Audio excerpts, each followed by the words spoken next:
We're going to have our championship. For championship, I'm going to let you guys separate out around the hotel for probably 20-25 minutes to create your talk. Then you're going to pick the partner that you want to go up against the other person on the other team. So we have 1, 2, 3, 4 teams. You'll have 3 minutes to do the talk. 1, you'll say from your talk, and those people who are not in here now, hope they're not on your team. You'll start off the talk just like I did with them. And it says so. It's right in here. The top part is not part of the talk. The top part is for you to come up with, it says reality. You're starting with the end in mind. What is my offer? So your talk title is, whatever you want to call it. Your intro is typically a question, pain or challenge question. So who here struggles with not having enough money or time or support in their business? Right? And you ask a question that most people would say yes to, because you're trying to get them to engage, right? So most people would say yes to that. That is the intro that grabs attention. And then what else? What else could you ask this group? Anybody? Who here needs a mentor or a coach? What? Would everybody raise their hand to that? Who needs help? Who wants to make more money? Yeah, who here is tired of not making enough money? Raise your hand. Everybody, even if they make $1 million. Even if they make $1 million, they're still going to want to make more. The mastermind I'm in, half of them are millionaires trying to figure out how to become billionaires. They don't even think they make enough money. That's a good one. Because one of the top 10 pains and challenges for business owners is money. What's a pain and challenge? That's why I asked you. What do people ask you or complain about when they're whining or complaining? Want more clients? Who here wants to have more clients? The only person going to say no is somebody who's totally overwhelmed. They'd like to have more time, right? Because I got to that place where it was too many clients. I still wasn't making enough money. It's like, I don't need more clients. I just need to figure out how to make more money. And that's when we expanded it into the groups and all that. It was when I was working one-on-one with 17 clients every single week, an hour a week. A 17-hour, and plus I was overseeing Women's Prosperity Network, and he had his business, and blah, blah, blah, all this other stuff. It was a lot. So then the bridge is, well, guess what? My favorite bridge is Did we skip grab attention? Yeah, that's what that was. Oh, okay. That's what that was. So you have intro is, so well, ladies and gentlemen, today we're going to be talking about blah, blah, blah, blah, whatever this is. I forgot what we're going to call that. So who here knows that they have talents and abilities, and they know that they're magnificent at least one thing, but they just don't know what to do with it? Who here? You know, so that would be like I went to intro, I told you what we're going to talk about, but just a brief statement, and then ask a question. That's the attention grabber. Then your bridge. Your bridge is something that's going to tie this to this. What's the bridge? Guess what? You're not alone. 80% of entrepreneurs also experience the exact same thing. That makes you go, oh, you just got tied into it. Who here is neck hurts all the time? Guess what? 80% of the people I work with have the same pain, and I can help you. Oh. Right? It's the bridge. I like you're not alone. It's a good one. I mean, you can use it too much, but you're not alone. Then, tell them what you're going to tell them. We got 5 steps. So, what I'm going to do is talk to you today about exactly how I do exactly what I do. Also, how I can help somebody who thinks they're doing everything right, but still has problems, blah, blah, blah, blah, blah. And also, we're going to talk about identifying those exact feelings that are stopping getting in your way so you can get past them and start having ultimate success that you've always wanted. That's tell them what you're going to tell them. Then you go into tell them. Tell them is number 1. Then you go through exactly what we did. Number 2, go through that. Number 3, go through that. Number 4, if you have a number 4 in there, so you can say, so first I'm going to tell you how I do that. Number 2, I'm going to also tell you how I can help those who think they're doing everything right, but they're still exhausted and not achieving their goals. I'm also going to show you how to identify those feelings that are stopping you, blah, blah, blah. And also at the end, I'm going to show you a way that you can get more of this to be able to accomplish those goals that you've been stuck on for a long time. You just told them right here, you're going to tell them how they can work with you. To close. It's already a trial close. Even if you're not selling anything, you still lead them in that. Then you tell them what you told them. So, we just talked about exactly what I do and how I do it. We also talked about those of you who think you're doing everything right and the things that we're going to work on, blah, blah, blah, blah, blah. And we also talked about how we can identify those feelings that's stopping you. And how you can get more is, boom, boom, boom, here's the sheet, fill it out, burst through to the back. Now, if it's a junior league, you don't really want them tripping over their liver times, so pass the bucket around so you don't have any injuries. But that's same format. I don't care if you're selling Easter eggs or you're selling massages or you're selling coaching programs. It's the same format. It's the one, it's how you get people to move. It's not what you're saying, it's where you're saying it. And I was already using this format before. My thing was like my story, and it was just weird places that I had things. Where do you put your story? Where does that go? I'll show you in this. It's the same place where I put in his slides. All I did is I handed him his slides with his titles and I said, go do it. You go figure it out. But those slides, you put everything in there. First, how many people would like to discover, how many people want me to share, and then there's certain things that you go through. It doesn't matter what the topic is, it's just the way. Your story does not come in the front, and it does not start with, so thank you for coming. I'm so glad that you're here. That's it. You've got to grab their attention. Who here? Et cetera, et cetera. Ask a question that most people or all can say yes. Right, son? Yes? Who here would love some chocolate right now? It's 50% of the room. Jeremy is like, yay. I should have made the I just problem. put brownies in. Did you put brownies out? Okay. Awesome. What? Protein shake? So,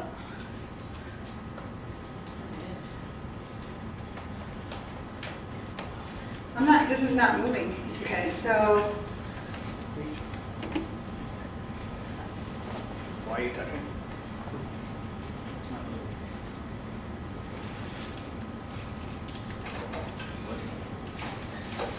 There you go.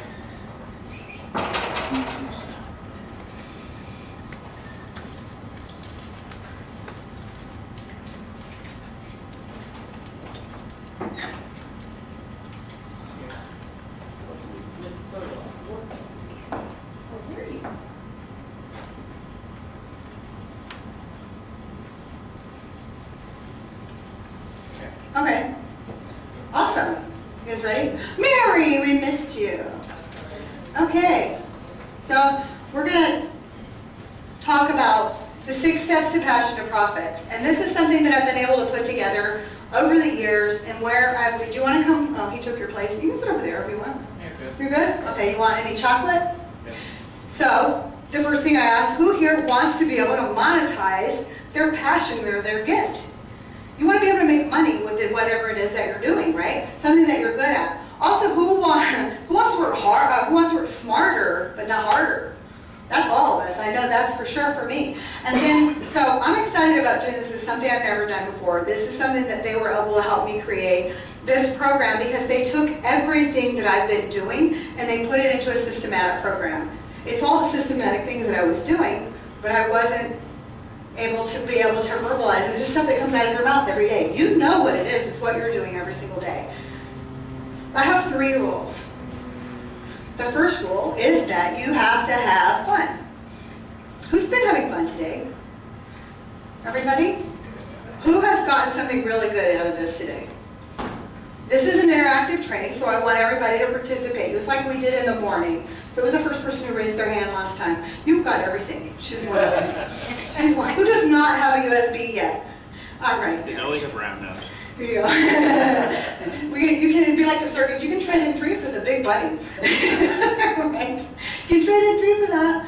So who here would like to discover what it would be like to attract clients more clients every single day in everything that you're already doing. Also, if you can able to clearly communicate your message in a way that people could understand, we're talking about that in the bathroom, right? But also attract those clients who are willing to pay you for what you're worth. Remember when I said she was worth $1,000 a minute? She goes, I am. Is there anybody here who knows they're getting paid exactly what they're worth? So who wants to get paid what they're worth? Yeah. Not you? You just want to give it away for free. Someone else pay my bills, right? No, I want to be able to work on everybody. I know you do, I know. What if you were able to stop working your butt off every single day? Or is anybody here working in a full-time job still, besides Evie? But if you stop working your butt off every day, just to end up with just enough, barely enough, to pay the bills. There is that place that you cross over. And thankfully I was able to figure that out. There is a place that you cross over. And that's the really cool thing about when you get to that place in your business, and most of the people in here are right there. Or have done it, but are not able to do it consistently. So what if you just had a real plan? A lot of times we say, we don't know what to do, I just want to know what to do next. I'm doing everything right. I just don't understand why I'm not getting the results that I want. Great. I show up to work every single day. Why am I not making more money?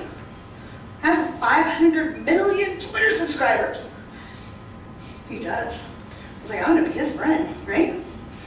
So, who wants me to share how to get more clients, but to also be able to do that? There's a way to know what that actual roadmap is. We hear it all the time. I want a roadmap. I want a GPS. I want to know what the steps to success are. But one thing I found, these are startling facts. I used to have them up here, but they want me to just like memorize them, so I'm trying to like look up here. When I looked this up, 75% of all U.S. businesses are non-employer businesses. What does that mean? That means they don't have employees. That means they might have contractors. Lauren's an employee, but other people are contractors. So most businesses, 75% of them in the country are non-employer businesses.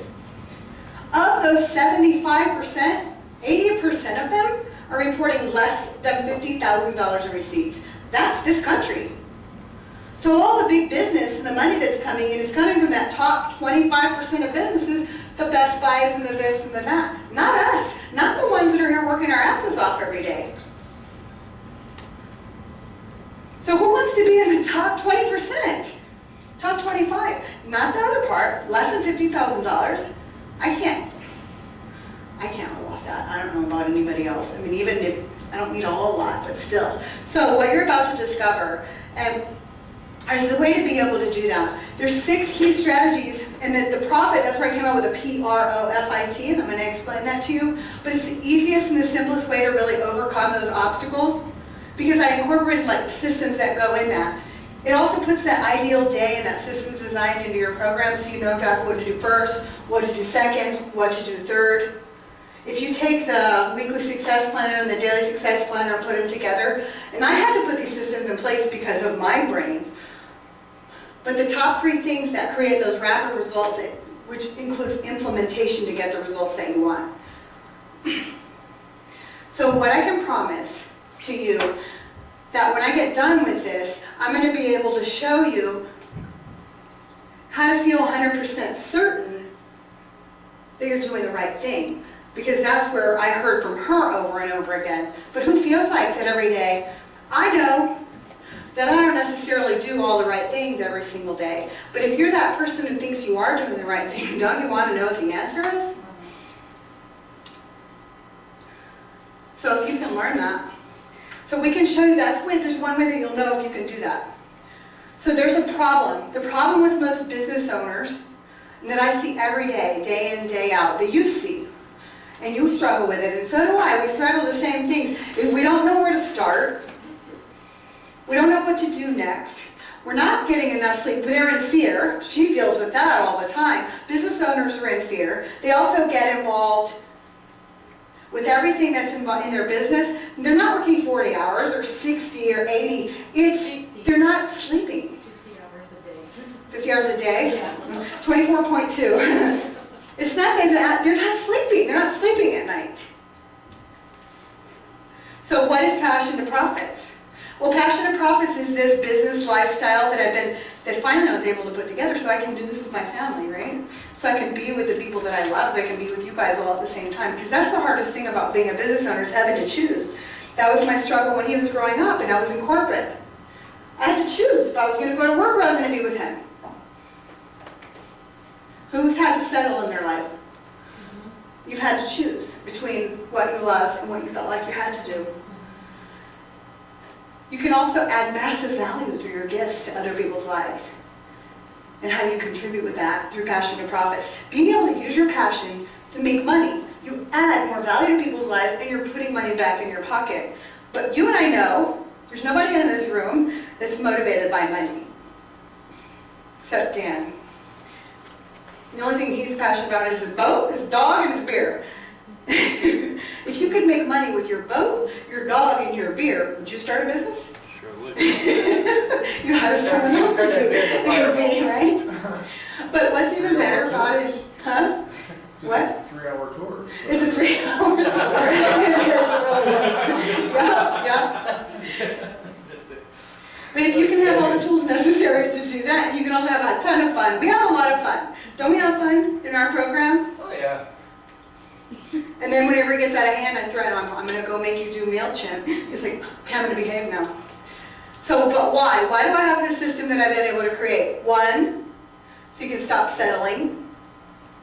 And when I tell you about my story here in a minute, and that's usually like whenever you do your talk, and you'll notice, even in the morning, it's set up the same way. His talk, set up the same way. His talk that we're creating, set up the same way. But you stop settling. You stop having to sacrifice your gift or the time with your family like we were just talking about there. Also is that getting that clarity. A lot of people that I talk to before I'm working with them, or even if I don't work with them, they say, I just need to get clear first, or I just don't know what I'm supposed to be doing. But then finally is making the money that you deserve. And I know that that was a big thing for me because I knew I was smart. I knew I worked hard. I knew I worked harder than anybody I know. So how come other people were having success and I wasn't? Why does Dustin Matthews at 29 years old get to be a multi-millionaire? He's not smarter than me. Well, he might be. But he's very smart, isn't he? He's a very impressive young man. And the way he is, he's always like that. But do you know there's people that are not as smart as you, that don't work as hard as you, that don't have the gifts that you have that are making more money and more successful in their business? Why? And we want to be happy and very happy for other people, we are, but it's not everyone, this is bullshit. Not that we want them to not be successful, we should be there too, right? So the time is now, and why? Because you want to go out and touch people's lives. You want to be able to share your message because it's inside of you. You go to networking groups and you want to talk to people. You know what you do that is really good. You want to make more money, the money that you truly deserve, and you want to have the freedom, that freedom to be with the people that you love, to be with the people that you care about, to be with your family. Who here agrees that family is the most important thing? Debbie's like, no, I'll hang out with your family instead. Right? And Debbie's really close to her mom. So if not now, then when? What are you going to do it? How old are you? How old are you? 58. Do you want to wait till you're 58 to figure out what you want to do with your life? You sure? Because it's painful. I'm not 58, but I had to wait till I was almost 40. I wasted 40 years. You can figure it out now, or you can wait till you're our age. I don't want to wait anymore. I'm grateful that at 18, at least he knows how to figure it out. Nobody wants to wait. You want to keep waiting? I need to wait for it. You're not waiting no more. Okay, so who am I? Why should you listen to me? This is, if I get a little choked up, I apologize, because this is they had me tell some things that were not easy for me to tell. And it was really hard when I had to do this first in front of a lot of people I knew. I don't know you guys as well as others, so it might not be so bad. But, so one, I'm a nationally recognized speaker, you know that. I'm a certified ADHD coach. I have a bigger toolbox. We already talked about that too. She's like, oh. Also, 23 years in business, you know about that. Top 10% in direct sales, you know about that too. 6-figure coaching practice, year 1, blah, blah, blah. What does that do for you? Nothing. But they're gonna know how to put a PowerPoint together. But you know what I learned? I learned that successful people learn from their mistakes. But you know what else I learned? That really successful people, they learn from other people's mistakes.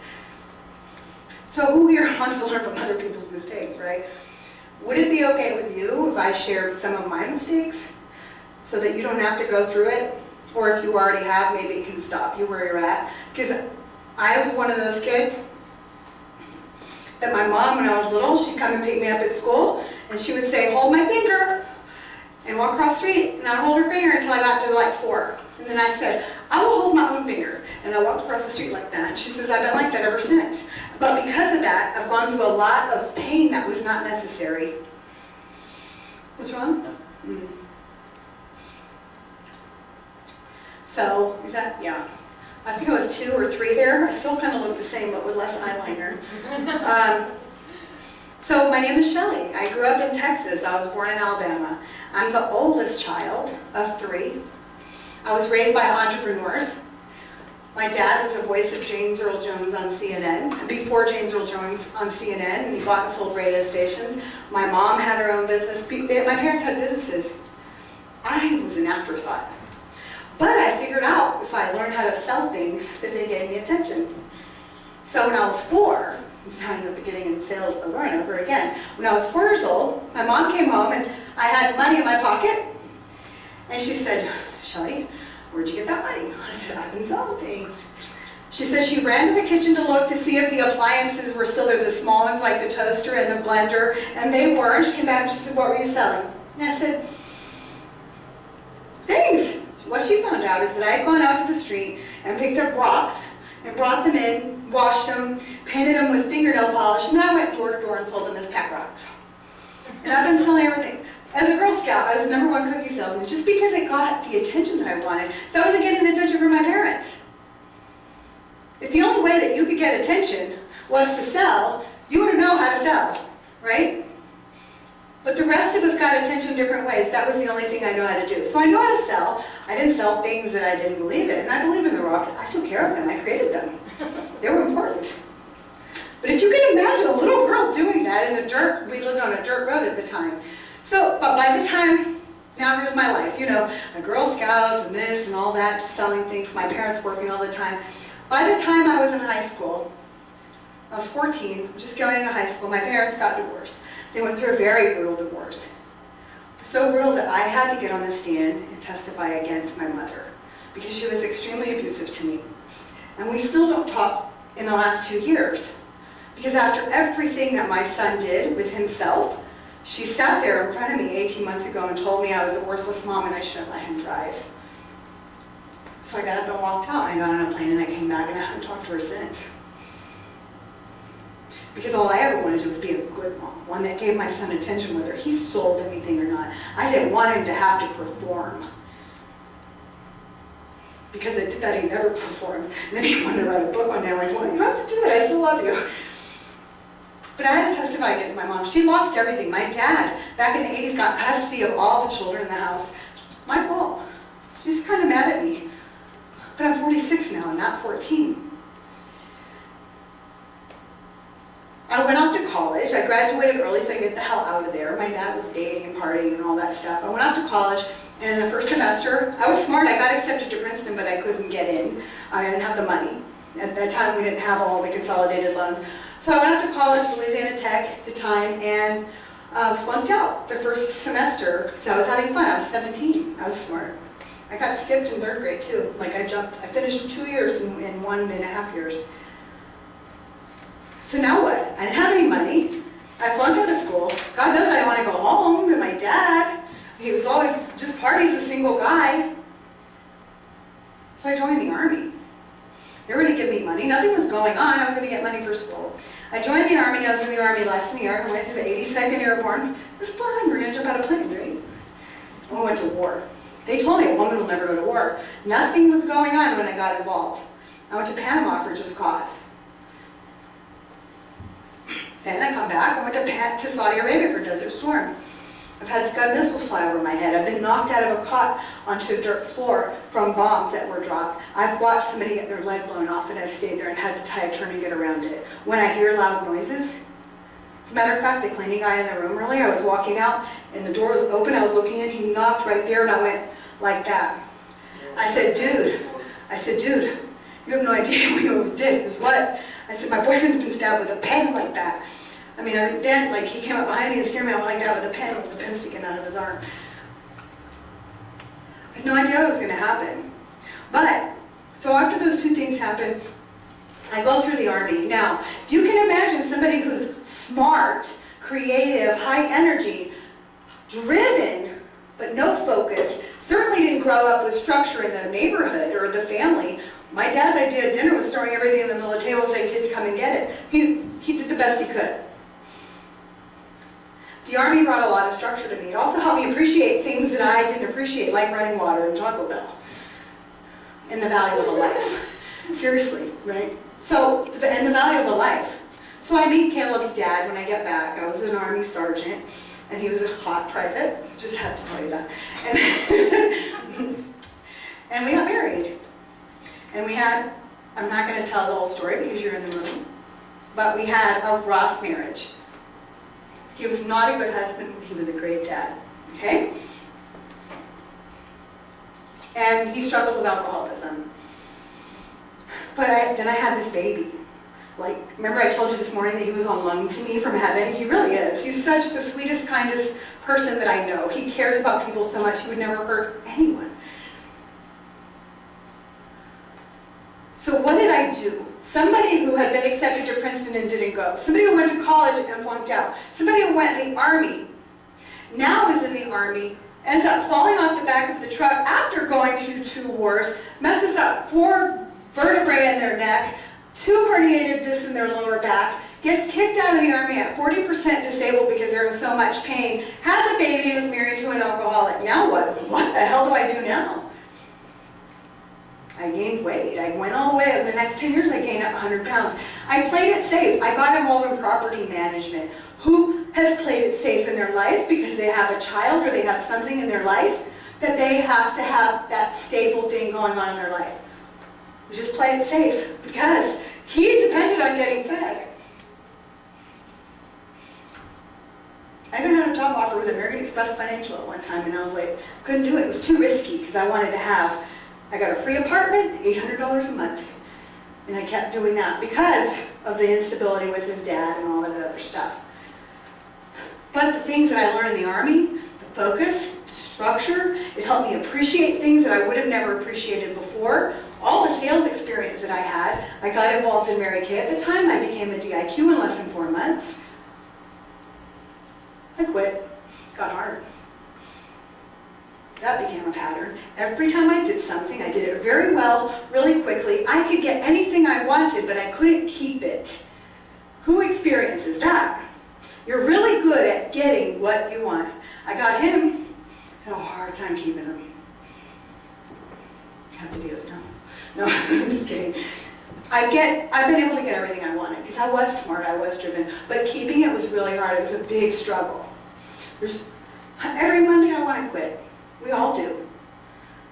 But you put those systems, you put the people in your life that keep you focused, that remind you what you're good at, that remind you why you do what you do.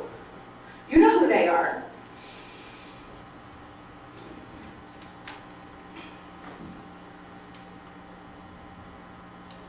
This is not moving.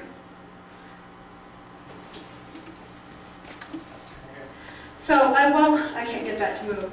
As you see this, after 10 years, working my way up in property management, getting a 5% raise, starting at $800 a month, you know how that went up. But finally by the end, 10, 12, I was 35 years old. I'm now vice president of a company making $154,000 a year. I'm a single mom. Caleb's dad dies when he's 12. 3 months after Caleb was diagnosed with ADB, and a heart condition that said he can't take meds. And the heart condition, so now he can't take meds. He's failing school. His dad is struggling alcoholic. He's been in the military 17 years. and he dies after 3 months later. And at the same day that Caleb was diagnosed with ADD, I lost my $154,000 a year job. And to make things worse, Tony's dad owed us $32,000 at the time. Where's the thing, Dan? Or is it just the battery? Battery. Oh, okay. So now what do? Well, it was snowing. We stuck it out for a few months there in Connecticut, and we stayed there. And I decided that it was time to make a change, because the only person, there was no Prince Charming coming. I've been waiting for that white horse, right?